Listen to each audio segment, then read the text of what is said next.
There's a train on my left, just pulling out of Wolverton railway station, on its way to London, and I'm cycling, at least at the moment, southbound along the banks of the Grand Union Canal, which also ends up in London.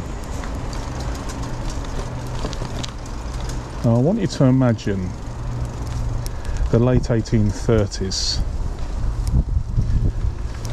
with the opening of the Wolverton works, which still continues in some form or another, and is the longest continuously operating railway works in the world. And I want you to imagine, as we pass along this fantastic mural, which was painted by the late Bill Billings, a local well-known artist in Milton, Keynes. I want you to imagine a small number of workers in the late 1830s walking along here to the railway works every day, and then walking back again to the villages that they would have lived in at the time. And I want you to imagine that huge number of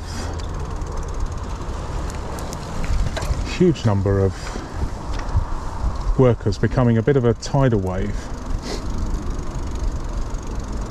and some of them certainly giving evidence at a bit of a protest meeting, talking about how 60 men from Great Linford, which is a village a couple of miles away from here, having to walk an hour each way every day from their village to the railway works, and how, with rumours of a potential railway branch, they would, quote, gladly pay a shilling a week to be able to have a railway that they could use to go to work.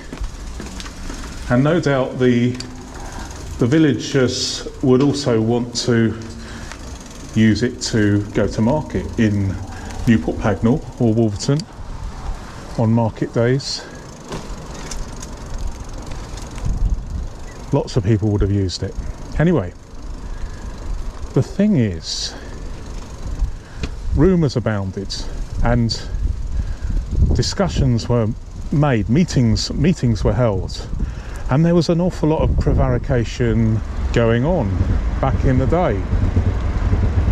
Lots of plans, lots of routes, but in the end it took over 20 years for a railway to be built, and that's the railway we're going to cycle along today. It's the Wolverton to Newport Pagnell Branchline, and it opened in 1866, I believe. It could have opened as early as 1843, but it didn't. And you ended up with all these workers, eventually hundreds of workers, paying their shilling a week to go to work. And you can look that up in an inflation calculator to work out how much that would have cost them in real terms had they done that journey today. Now, you can't go all the way to Wolverton along the original line of the railway, but we're just about to join the actual line of the railway. And what I'm going to do is I'm just going to lean my bike over, because I'm just going to show you something. Right, no one's coming, don't want my bike nicked, but I'll just show you in here.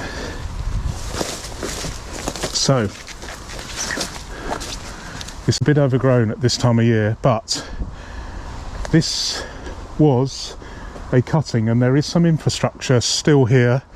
You can see over there, you can see the presumably the original railings, which might be over 100 years old.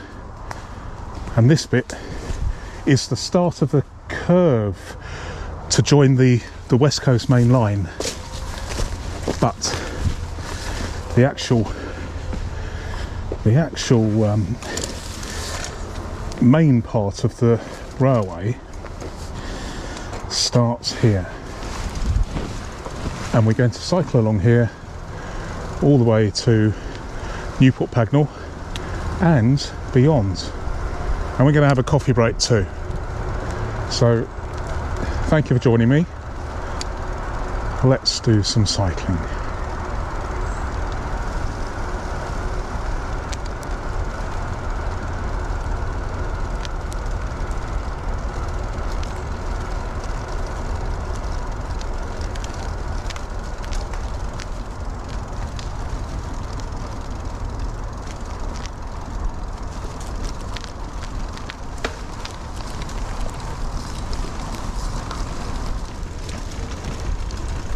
And we are going slightly uphill, ever so slightly. And this branch line, which closed in 1964, is 4 miles long, and it's actually quite a pleasant ride, albeit a little bit bumpy today.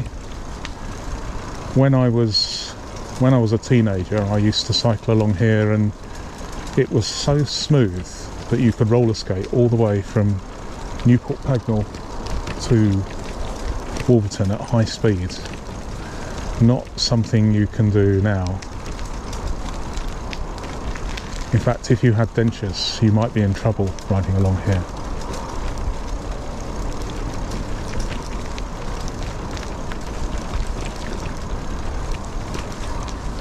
But even though it's an overcast day, it's quite pleasant.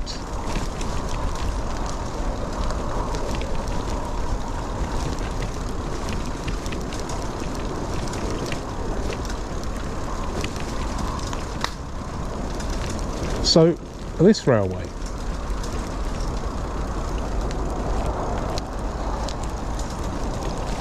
there are 3 railway stations along here. There's Bradwell, Great Linford and Newport Pagnell itself.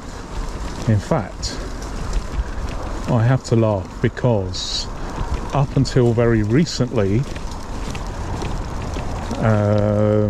maybe a few years ago, maybe 5 years ago, up until about 5 years ago, my Apple phone actually indicated that Newport Pagnell was my nearest railway station, even though it closed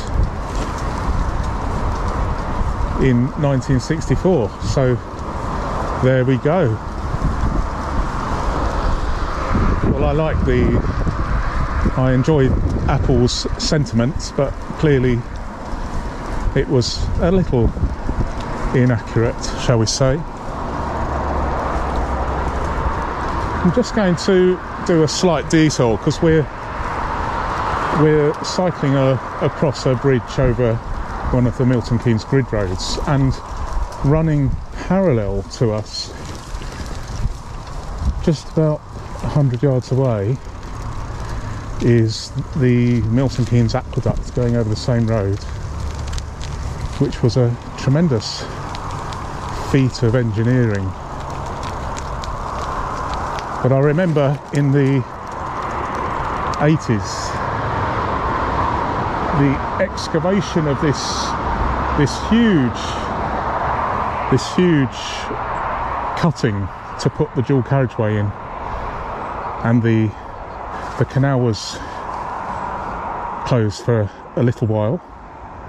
I think they did it in the winter to not impede too much on the the narrowboat traffic, the tourists going up and down.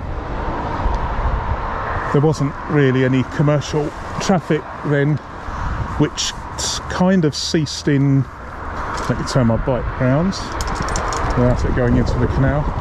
It kind of ceased around about 1970 or thereabouts, because there was a huge breach in the canal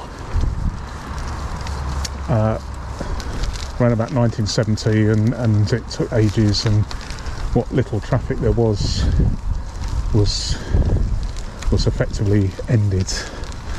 There is some traffic, some business activity at the London end, but it's mainly tourism now. Oh, it's quite busy now. Okay, we're going to cross as well. Thank you. So as you can see,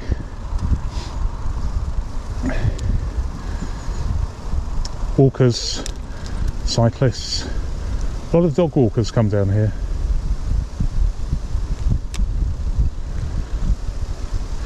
Bit breezy, but it's not raining. I checked the radar, the Met Office cloud radar, and there's no rain today, but we're not going to see any sunshine either. But it's a pleasant enough day.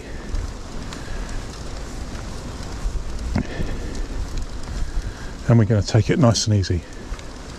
I don't think I'll be able to catch that cyclist. I'm just going to have a look to see if I've got a puncture actually. No, we're all right. Must have been a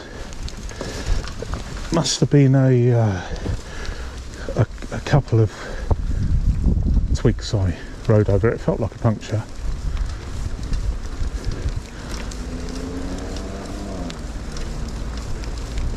I do have my tools. Anyway, this is Bradwell railway station. It's the first one of 3 on the line. Now, Bradwell this is effectively new Bradwell, because there is an old Bradwell in Milton Keynes, which is a medieval village, over 1,000 years old.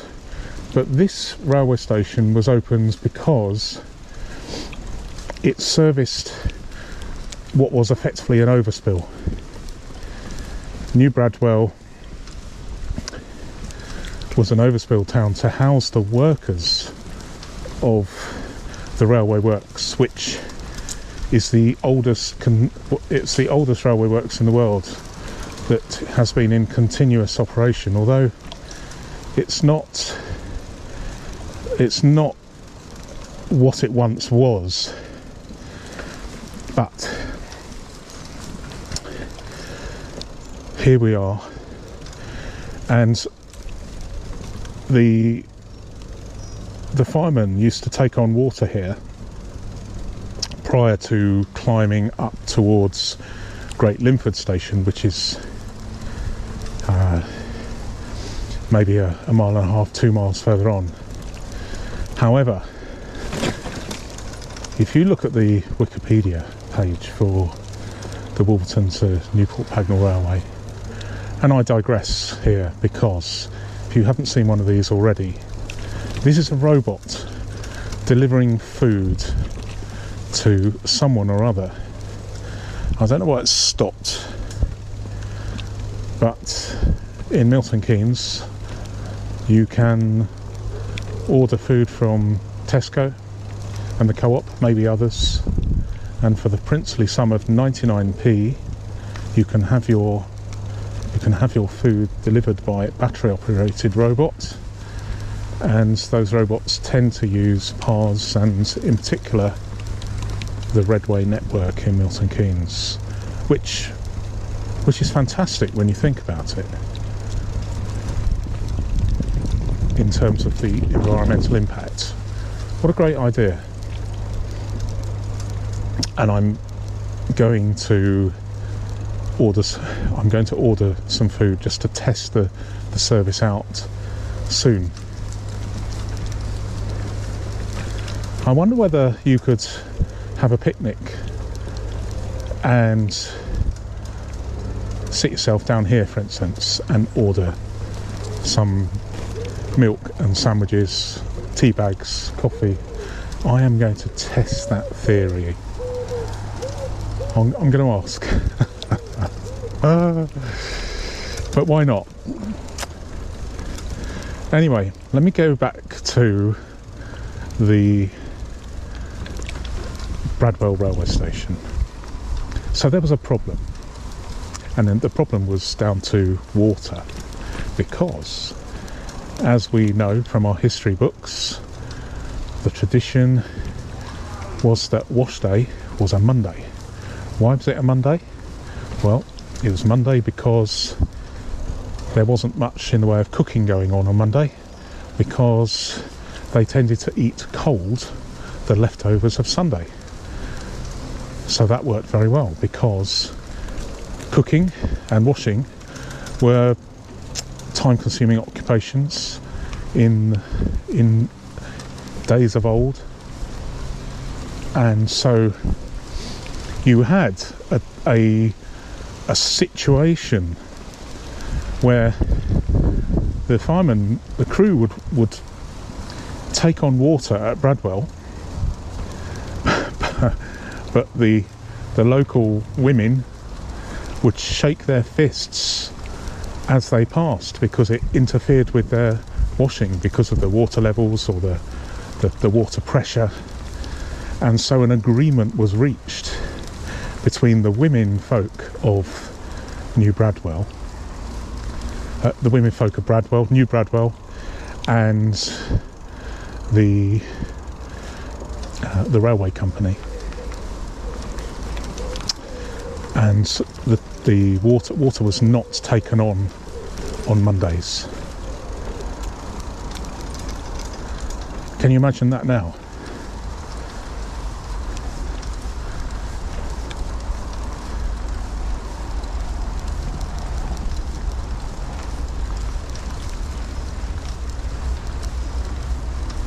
So at this bridge we go under the grid road, and there's a sort of compromise reached, so that it is those of us on the railway that have to deviate from our route by going down and up.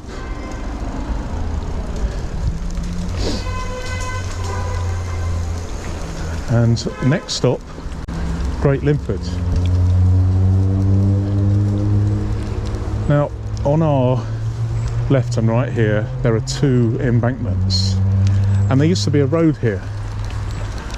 It was an ancient road that went to Stanton Low on our left, and ended up. I'm just going to wait for this guy. I don't want to confuse the robot. Cheers, thank you. No worries. Okay. So what is this robot going to do? The other one was stopped as well. I wonder whether there's an issue with an issue at head office. Maybe there's a power cut for their central computer. I wonder, or whether this one's been vandalised. I'm not sure, because it normally has a flag, and this one doesn't have a flag. Well, when I cycle home, I'll see if it's there. I haven't seen anyone vandalise or steal one and sort of snatch it and put it in the back of their van, but I have seen kids, teenagers, even pensioners stand in front of them, and they will stop, and then I hear, after a while, you get a recorded message saying, "Excuse me, may I pass?" Fantastic. I think it's an American company, and this is like a pilot scheme in the UK.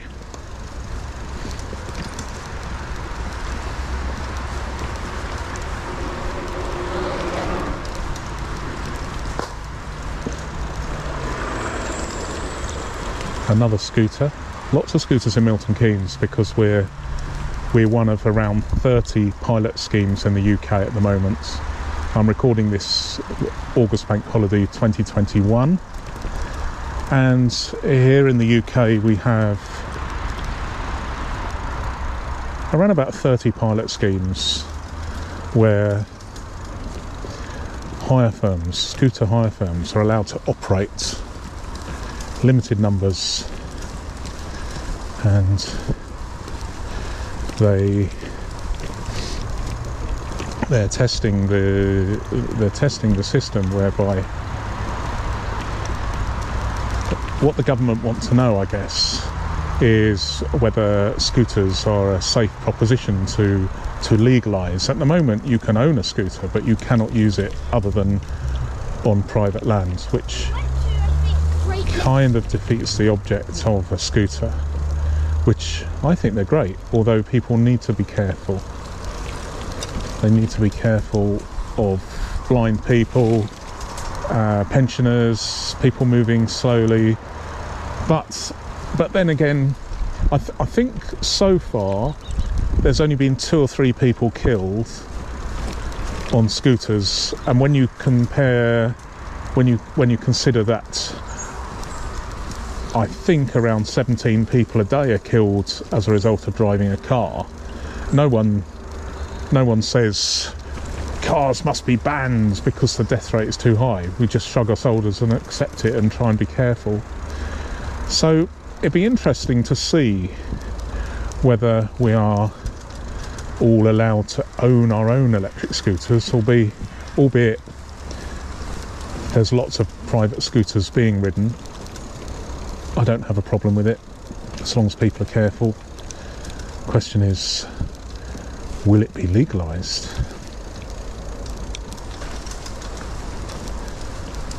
So we're definitely climbing up a hill, a very gentle hill now, and we're climbing up a hill to a bridge,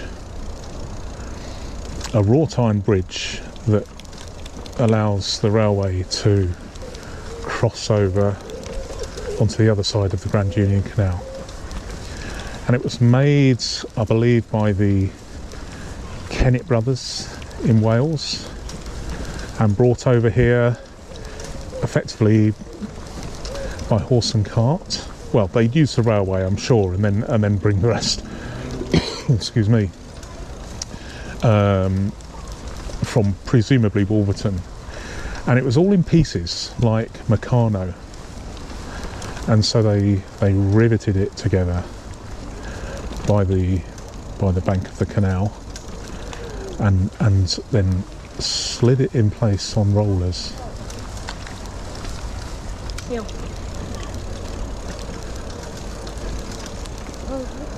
And what a fantastic survivor it is. Glenavon steel of Wales.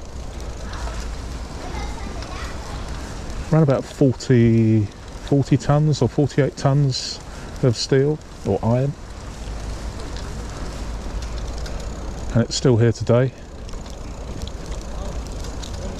Just going to go down to the canal so you can share the experience of this bridge, which is actually quite a good looking bridge. Look at that, it looks brand new, doesn't it?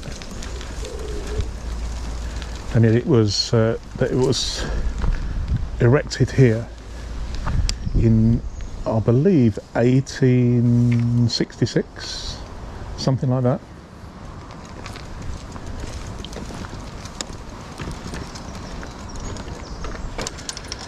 I read that in order to put the buttresses down, what they did was, on the edge of the canal, they hammered down into the mud planks, end on, and then they put another row of planks a foot further out and then rammed puddled clay in the 12-inch gap between the two planks, and once they'd bailed the water out, the seal was so good that they didn't need any further pumping, and then they put the stone, some of it's stone, some of it's brick, but some of these stones underground they weigh as much as a ton. Anyway,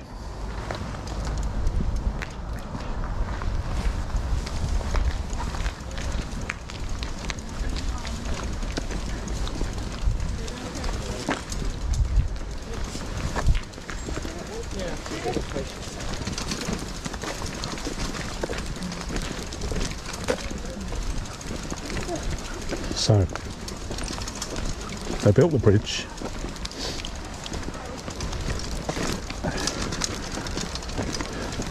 and we're going to cycle over it.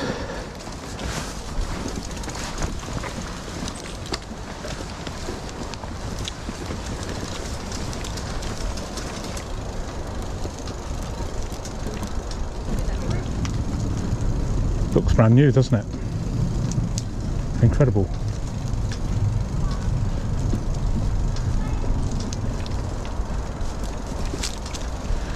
These embankments, difficult to show you, but if I just stop and I can show you down here, if I tip my camera, they're quite high.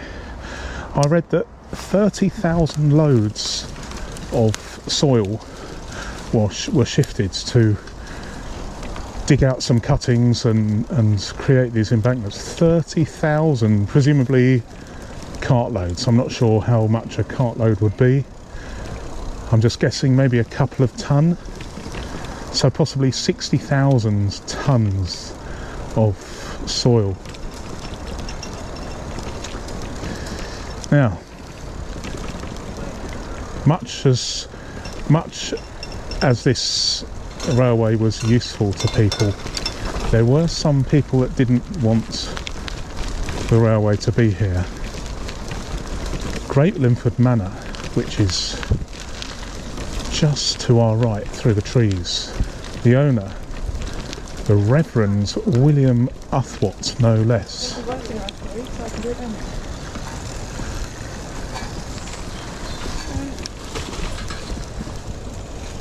He dissented, and he had a QC on it.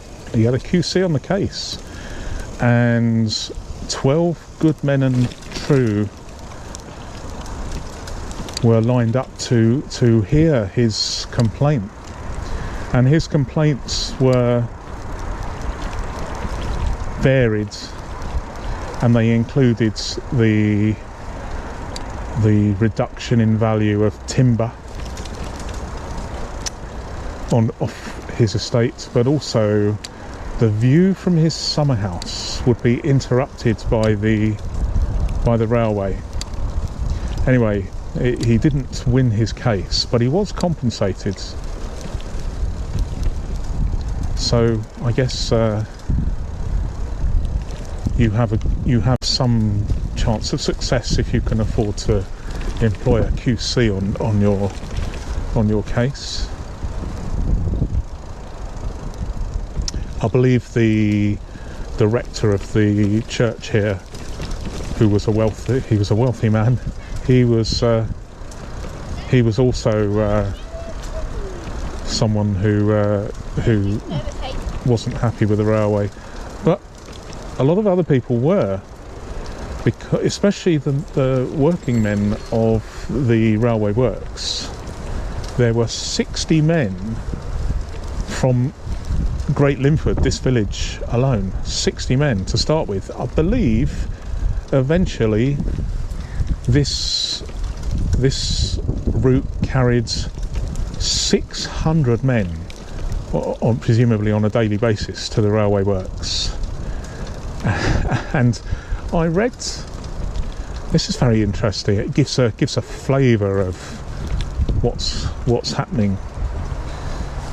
I read that the the interior of the carriages was so dark that if you wanted to read a newspaper, you had to light a candle, which gives an idea of just how I would actually pay good money to ride a carriage where it was so dark that if I wanted to read a newspaper, I would have to light a candle. Well, here we are. We're just coming up to the penultimate station on this line. This is Great Linford Station. Now, this line was a controversial one, and it only lasted for just under 100 years, closing in 1964. But I read a piece about the inventory that was taken, or the inventory that was taken, when this line was purchased by the London and North Western Railway in 1875 from the Newport Pagnell Railway Company. It wasn't that profitable, although once it was taken over by the LNWR, it arguably had some profit. But there's an interesting inventory taken of the station buildings here. There was a coal cellar with 3 lamps.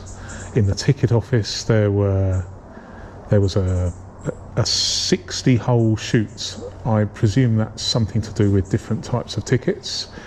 And it also listed a ruler and some other things. But there was a building on the platform here, and clearly they had coal-fired fires.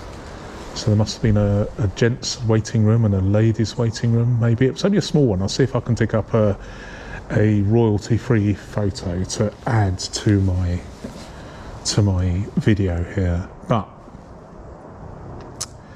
it's clearly held in high regard because you've got the platform that is free of weeds, and you've got all these nice plants. What a pleasant disused railway station.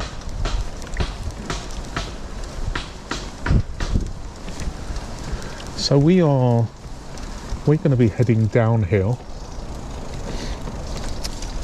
because our next stop will be our final stop at Newport Pagnell. Although it's not technically the end of our journey. Let me explain.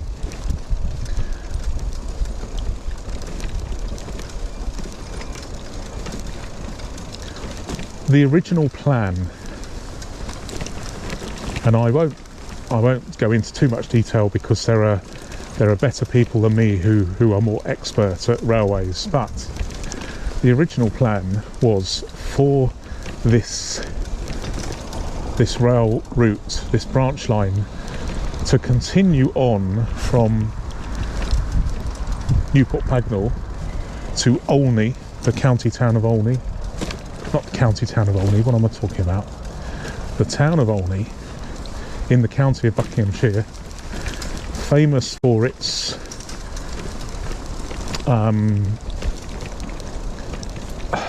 pancake race. I nearly said omelette race there, pancake race. And then from there on to Wellingborough to join the main routes going north-south, leaving London and heading up north. But the contention was that would have taken away profits from elsewhere, and so there was a certain amount of deliberate obfuscation, and so the line never got built, although we're going to see today some earthworks. We're going to end our our journey on Bury Field, where you can see some earthworks that effectively ended the line's fortunes. So the line, as it was, ends at Newport Pagnell, but it could have gone on much further.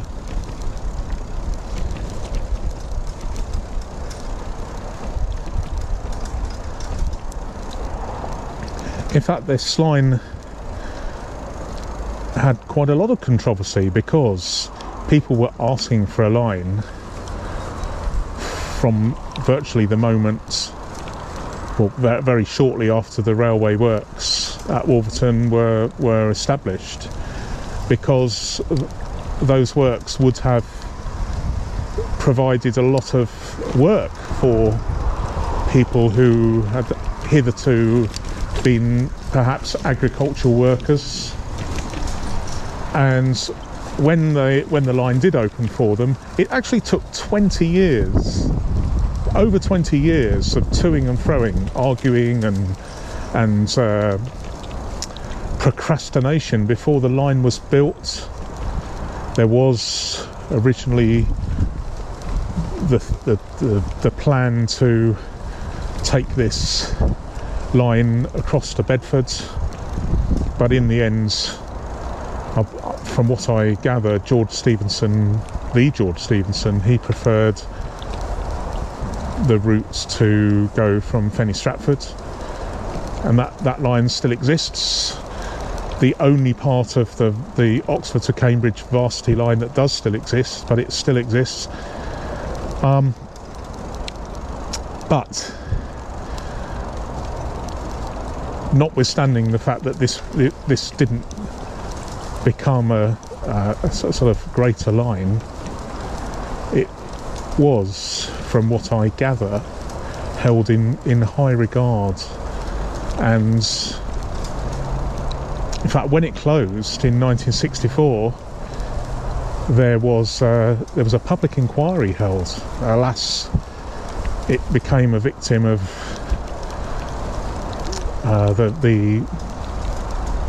it was one of many lines that closed as a result of the report by Dr. Beeching, and so the final service was on the 5th of September 1964. Had I known, I would have asked my dad to bring me up here so that I could witness it.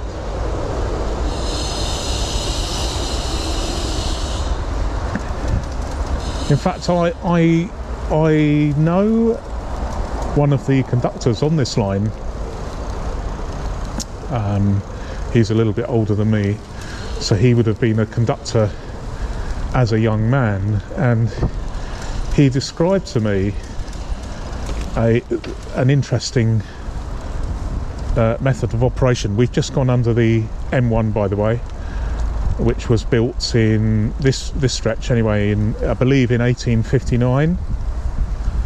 So some of the older workers to build this motorway would have been born in the Victorian era. I always think that's amazing.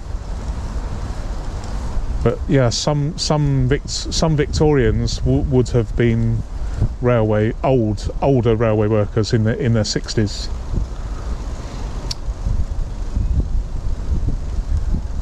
So I've lost my thread now. Oh well, it will come back to me. I need a coffee. I'm going to have a coffee. We'll share a coffee on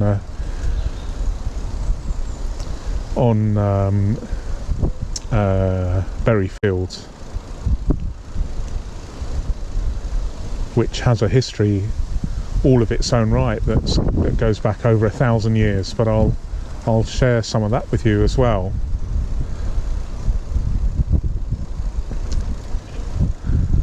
Perhaps in more depth in another video, but we'll end our trip today on Bury Field.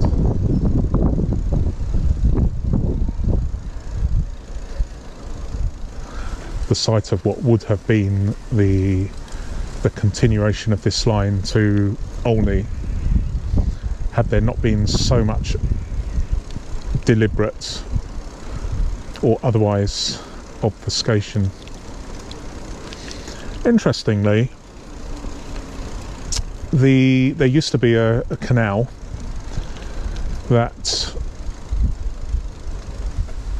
branch line that branched off at Great Linford, and then for maybe a couple of miles went its way to Newport Pagnell. And the railway company bought the bed of the canal and the site of the wharf at the other end, and so the railway company buildings in a goods yard at Newport Pagnell were the same wharf buildings, and then when the wharf basin was filled in, that became the site of the sidings, if you like. There's no sign of them now, but we will go past and I'll show you where they are or where they were. So we're coming into Newport Pagnell here.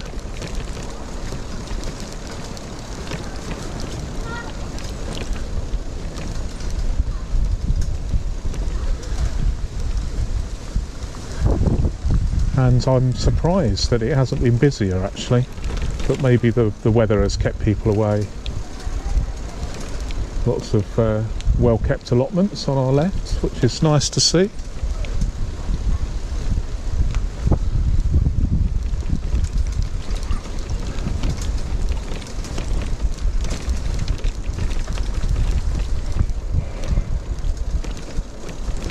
Now this is interesting. This is a bit bumpier along here.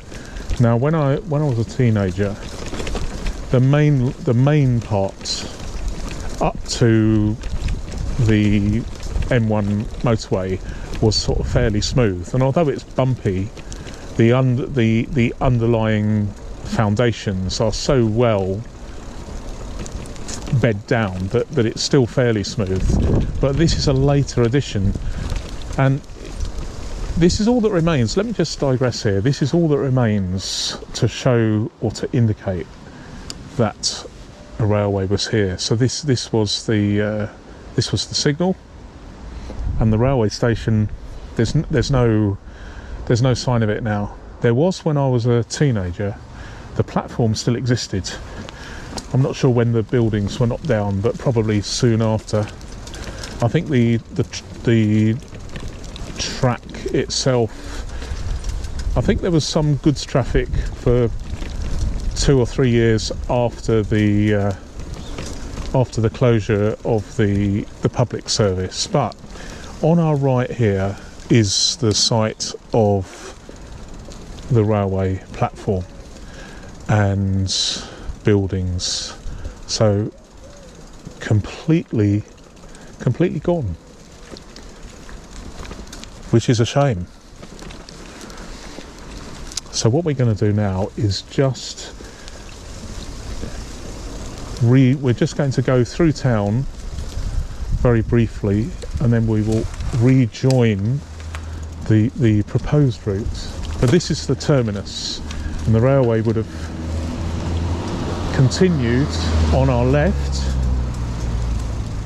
through to the goods yard, which gently wound itself round to the left. We're just going to deviate from the route here while we go just across the road to pick up the proposed route heading across Berryfields and on to Newport Pagnell. So on my left would have been a fairly large goods yard, and before that the canal basin.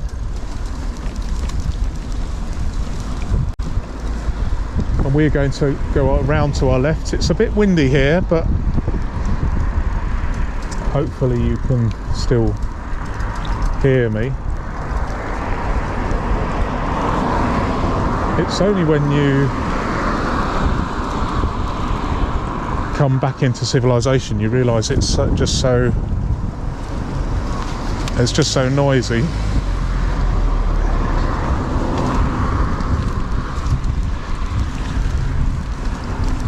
And I shouldn't really be on the path here, but there's no one around, and if there was I would stop. But I think I might have to go onto the road now. There we go, and we'll go quickly across. There we go.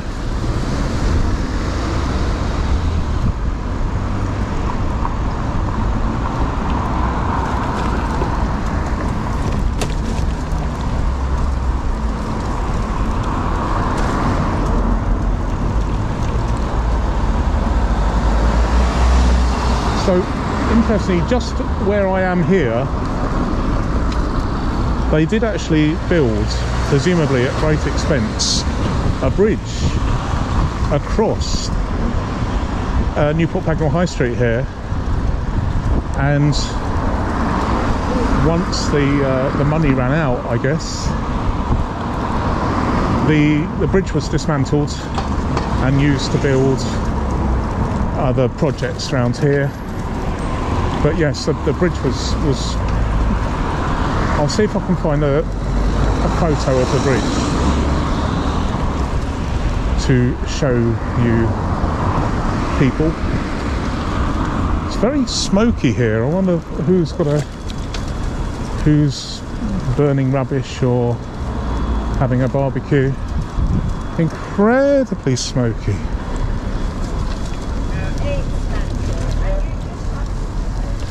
Okay, so we're very, very close to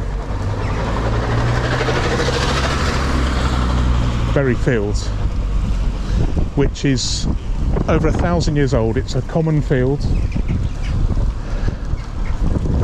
originally owned by the Lord of the Manor. In fact, the Lord of the Manor is now Milton Keynes Council, but there are, I believe, 60 tenants who hold rights, and they're largely owners of various properties in Newport Pagnell. Oops, let's just open this slightly awkward gate. Okay, there we go. So I think there's 60 interests who theoretically have rights, which through general agreement, originally the rights would have been to graze cattle. There would have been like a field warden who would be tasked with managing, keeping an eye on the tenants, if you like, and that sort of doesn't happen now. Any profit, it was agreed that any profit from or benefits from the benefits in common would go to the local community, as it were. So the public now have a right to stroll on the field. It was ploughed in the Second World War to provide food. In the past, there's been horse racing. There's you can see evidence. I'm sort of facing in the direction of some medieval strip farming, but there would have been grazing there, so there would be strip farming over there.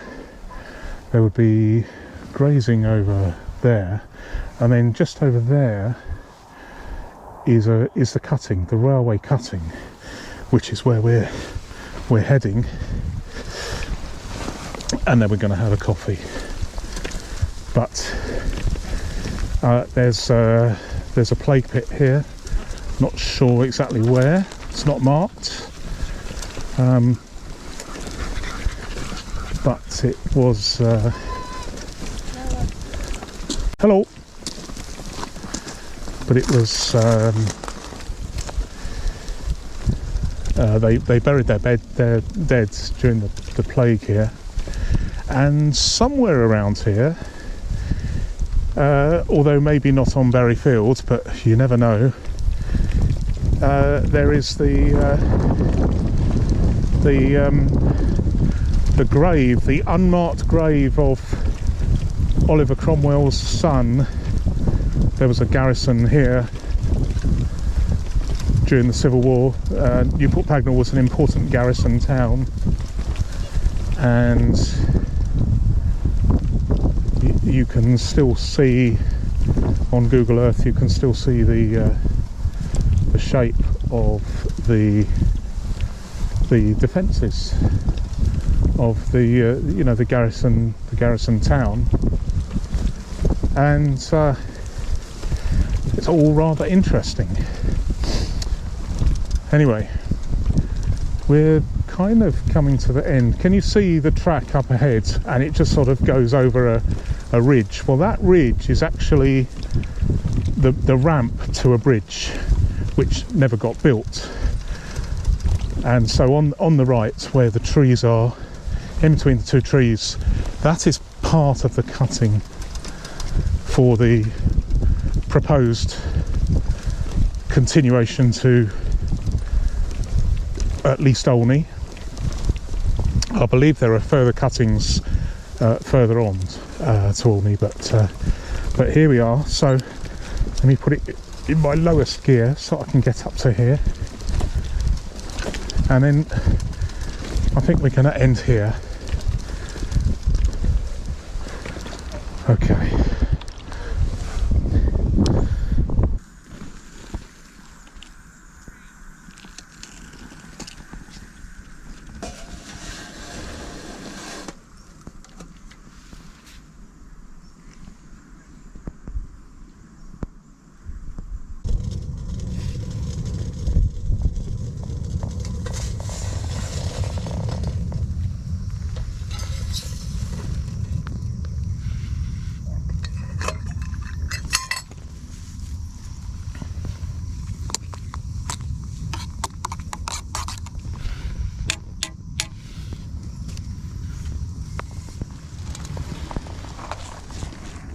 Cheers.